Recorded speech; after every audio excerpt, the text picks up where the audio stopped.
Trina reached out to me, at this point in time, probably 6 months ago, maybe a little longer, and had said that they've been talking about wanting to do this with a local brewery for years now, and had finally decided it was time to move forward with it and proceed on with what they originally wanted to do. So that's how we got started with it. Meeting everybody that was over there, taking tours of the place, just seeing everything that was interested in on their side of things and bringing them over and showing them everything on our side. It was a good fit. It worked. We've all done well together, and they've been great people. So really excited to work with them on it.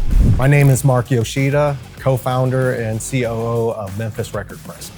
A co-branded beer, that idea originated, 8-10 years ago. The hard part was finding a brewery that we really believed in, that kind of represented the same ideas that we had.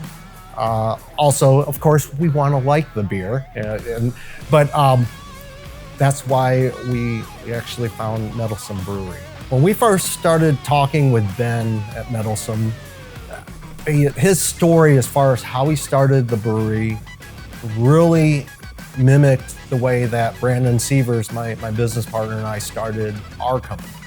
And it's not easy to start a company and to make it successful.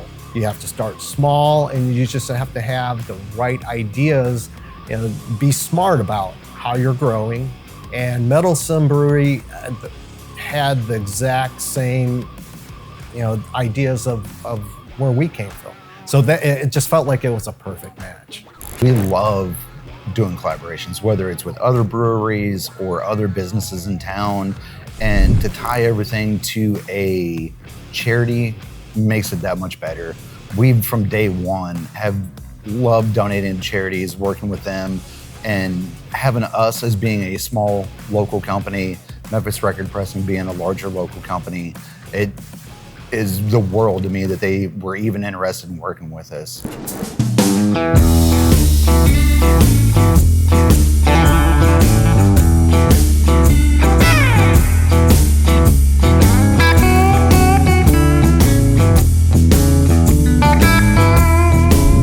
One of the things that I've always enjoyed about Memphis is Memphis coming together and supporting its own. So with us collaborating with Meddlesome Brewery, I think that just strengthens that. The other thing that both Meddlesome and Memphis Record Pressing wanted to do was benefit an organization, and especially we want to start off with some kind of music organization. So part of the proceeds are actually going to be donated to the Memphis Blues Society. And we set this up to where it won't always be just one beneficiary that will receive a part of the profits, but we can change it up. So on the can, we have a QR code. So you go to the QR code, and that will say who is benefiting out of this. My name is Mark Caldwell. I'm the vice president of the Memphis Blues Society. Last year, the Blues Society was 20 years old. We had our 20th anniversary. The goal of the Memphis Blues Society, or charter, is to basically to help promote and support Memphis and Mid-South musicians in the public, and to educate the public. And we do that by holding events. You'd invite the public, and they get to see and hear great blues music. And then also, again, we're a support organization. We have a fund that we do benefits to raise money for the fund, but it's basically a musician help fund. And that's this started some years back. Instead of just having emergency benefits when there's a musician has a crisis or something, we could now have this fund that we have money in it, so we can help them at the time of an issue, as opposed to trying to rush and organize benefits. So, as of the pandemic, a lot of nonprofits, some closed, others they're just getting by. The Memphis Blues Society, we're okay, but we're nowhere near the members we had before the pandemic. And that's where the support of the Memphis community and business come in to help with that, and that is important to us right now.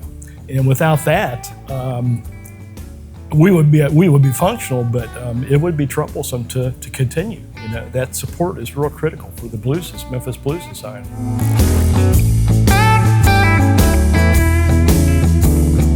As far as like naming beers, that's the hardest thing that we've ever done.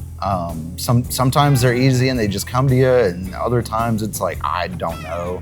Maybe it's a last minute decision. Maybe it was just something that was funny. Maybe it was the one that like 15 people were like, oh, absolutely not, don't do that. So we're just like, okay, well, that's what we're gonna work with. Analog Groove.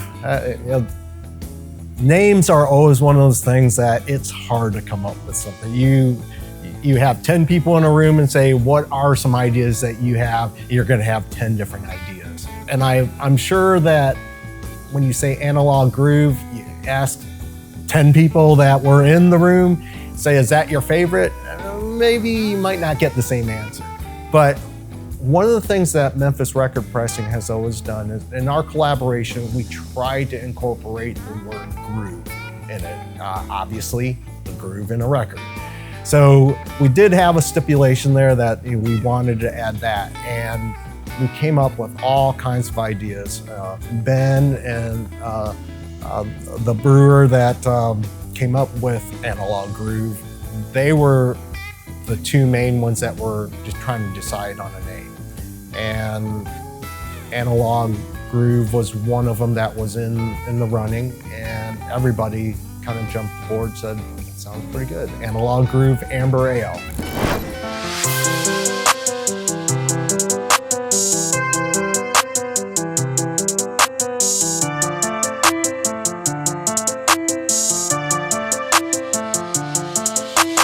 Memphis is diverse, and I absolutely love that. I love everything about it. The music scene, whenever it's going well, is good. We have our droughts of music, but whenever it's here, there's some really good acts that come through. Barbecue's awesome. Food in general around here is fantastic. All the breweries in town have been making really good beer. I moved here whenever I was 20 years old, and I'm 44 now, and have yet to run out of things to do. There's an abundance of restaurants or places to go, things to see, and I've just really enjoyed that. Going back to Memphis, the city of Memphis, everybody working together to help others.